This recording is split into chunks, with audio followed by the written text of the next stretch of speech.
সাইয়েদনা ওমরের জামানায় যখন তিনি গোটা অর্ধ পৃথিবী জয় করে ফেলছেন, জেরুজালেম বাইতে মাকদাস সফরে যাবেন, আবু উবাইদা ইবনুল জাররাহ তিনি ছিলেন তৎকালীন সময় ওখানের প্রেসিডেন্ট। সাইয়েদনা ওমরের সুখ্যাতি শুনতেছেন নাকি ভাই আপনারা? কঠিন হয়ে যেতেছে কথা। সাইয়েদনা ওমরের সুখ্যাতি সুনাম সে ওইখানে সরাইতেছেন। সাইয়েদনা ওমরে একটা চিঠি লিখে পাঠাইছেন।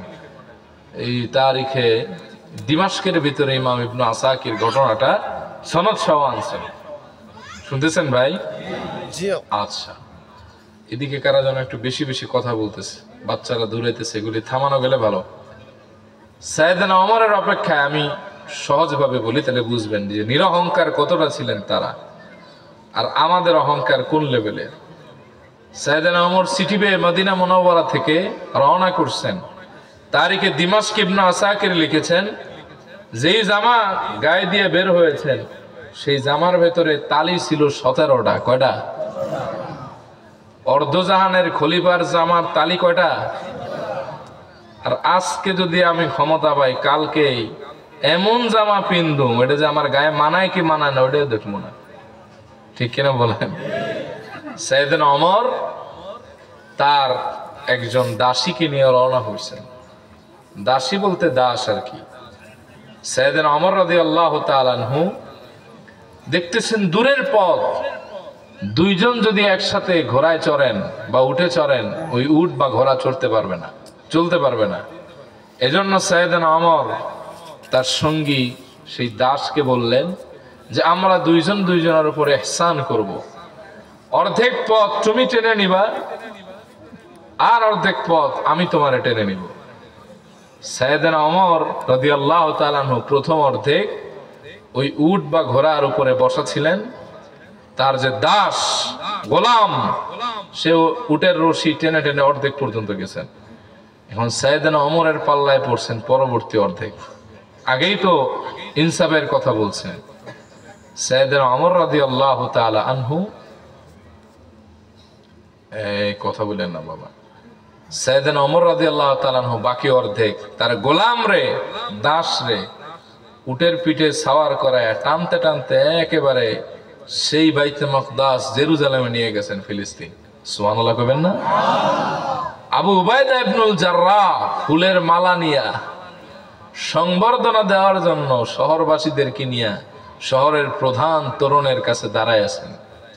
দূর থেকে দেখতেছেন কে যেন একজন গোলামের মতো, চেহারার ভেতরে তার এই যে উড়ে আসছে বালি, এগুলা লেখে চেহারা ময়লা হয়ে গেছে, জামাটাও ময়লা। আর একজনকে উটের উপর বসায়া রশি টেনে নিয়ে যেতেছে। কাছাকাছি এসে দেখেন সর্বনাশ, সে তো সাইয়েদনা ওমর। সুবহানাল্লাহ কইতে মন চায় না? আবু উবাইদা ইবনুল জাররাহ উনি লজ্জা পেয়ে গেছেন। নাই হ্যাঁ, সাইয়েদনা ওমরের ব্যাপারে এত এত ভালো কথা কইলাম এই জাতিরে, আজ তো আমি মাঠে মারা।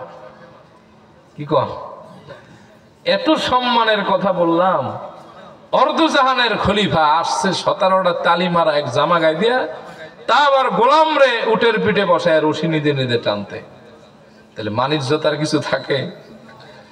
সাইয়েদনা ওমর এটা বুঝতে পারছেন যে আবু উবাইদা ইবনুল জাররাহ একটু একটু ইতস্ততা বোধ করতেছে। সাইয়েদনা ওমর ছিলেন রাগী মানুষ, তার কলার ধরে আবু উবাইদা ইবনুল জাররাহ বুকে দিছেন এক ঘুষি, সে পড়ে গেছেন জমিনে। সাইয়েদনা ওমর এক লাফ দিয়ে তার বুকের উপরে বসে গলা ধরে বললেন, বেটা, জেরুজালেমের আশেপাশে কিছু ইহুদি আর খ্রিস্টানদের কাছে থেকে তাদের সভ্যতায় সভ্য হয়ে আমার আগমনে ইতস্ততা বোধ করছো? তোমার কি মনে নাই? নাহনু কওমুন আ'আজ্জানাল্লাহু বিল ইসলাম, আমরা হলাম সে জাতি যাদেরকে আল্লাহ তাআলা ইসলামের কারণে সমুন্নত করেছেন। সুবহানাল্লাহ পড়েন। সাইয়েদনা ওমর বললেন, বেটা অহংকার করো? বললেন, মনে করো সেই দিনের কথা, যদি ইসলাম আমরা না পেতাম, কেউ আমরা ছিলাম রাখাল, কেউ আমরা ছিলাম চামার, কেউ ছিলাম দুধ দহনকারী, কিন্তু ইসলামের কারণে আল্লাহ তাআলা আমাদের সীমাহীন মর্যাদা বাড়িয়েছেন। আমাদের যদি অহংকার করতেই হয় তাহলে আমাদের ধর্ম নিয়ে করব, অন্য কোনো অহংকার আমি ওমরের হৃদয়ে নাই। সুবহানাল্লাহ পড়েন। কতটা নিরহংকার তারা ছিলেন। এজন্যই কিয়ামত পর্যন্ত তাদের নাম সম্মানের সাথে থাকবে কি থাকবে না? 4 নম্বরে কোন জিনিস মানুষের মর্যাদা বাড়ায়? বিনয় অহংকার না করা। 5 লাস্ট ওয়ান। 5 নম্বর, যদি আপনি মর্যাদা বাড়াতে চান, কোরআনের সাথে সম্পর্ক গড়ে তোলেন, কোরআন পড়েন, কোরআন বুঝেন, কোরআনের সমাজ প্রতিষ্ঠার বিনির্মাণে কাজ করেন, দিন দিন রব্বুল আলামিন আপনার মর্যাদা বাড়ায় দিবে। আল্লাহর হাবিব বলেন, আদিবু আওলাদাকুম আলা সালাসি খিসাল, তোমরা তোমাদের সন্তানদেরকে 3টি জিনিস শিক্ষা দাও। 1 নম্বরে হুব্বি নবীকুম, তোমার নবীর ভালোবাসা। 2 নম্বর হুব্বি আহলি বাইতি, তোমার নবীর আহলে বাইতের ভালোবাসা। 3 নম্বর ওয়া কিরাআতিল কোরআন, তোমার সন্তানকে কোরআন তেলাওয়াত শিক্ষা দাও। ফাইন্না হামালাতাল কুরআনি ফি যিল্লিল্লাহি ইয়াওমা লা যিল্লা ইল্লা যিল্লুহু মা'a আম্বিয়াইহি ওয়া আসফিয়াইহি, কেননা তোমার সন্তানরে যদি তুমি কোরআন শেখাও আর কোরআনটা তার সিনার ভেতরে ঢুকে যায়, কিয়ামতের কঠিন ময়দানে যেই দিন আল্লাহর আরশের ছায়া ছাড়া কোনো ছায়া থাকবে না, ওই দিন তোমার সন্তানের সম্মান এমন বাড়বে, নবী এবং ওলিদের সাথে আল্লাহর আরশের ছায়া তলে একত্রে অবস্থান করবে। কোরআন এমন কিতাব, আল কুরআন হুজ্জাতুল লাক আও আলাইক, কোরআন আপনার সপক্ষের দলিল হবে, নালে বিপক্ষে যাবে। আল্লাহ তাআলা ইলমের কারণে মানুষের সম্মান বাড়ান, তবে সেই ইলম হলো দ্বীনি ইলম। কোন ইলম? বুখারীর বর্ণনায় আসছে, আল মাহিরু বিল কুরআন মা'আস সাফারাতিল কিরামিল বারারা, যে ব্যক্তি কোরআন পড়ে কোরআনের বিভিন্ন জ্ঞান অন্বেষণ করে অভিজ্ঞ হবে, তার হাসর হবে জিবরিল, মিকাইল, ইসরাফিল, মালাকাল মউতের সাথে। আচ্ছা বলেন, ফেরেশতাদের কোনো গুনাহ আছে? জাহান্নামে যাওয়ার ভয় আছে?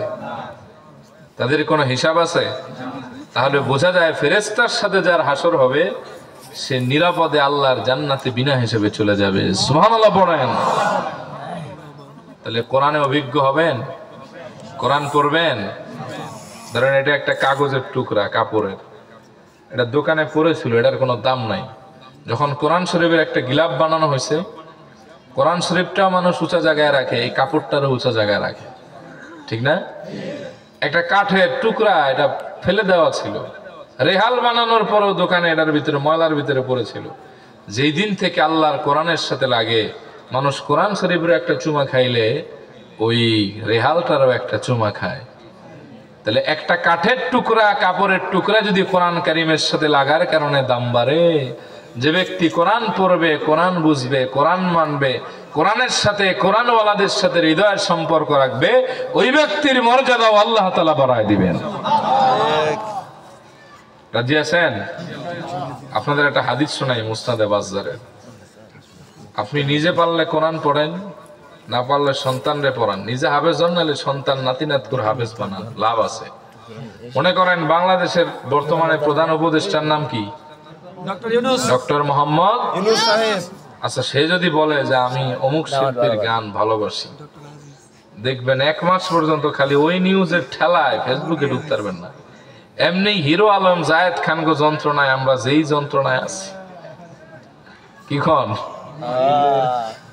তো কি অবস্থা? যদি বলে ডোনাল্ড ট্রাম্প কেউ পছন্দ করছে কোন সিঙ্গারের, তাহলে কি হবে?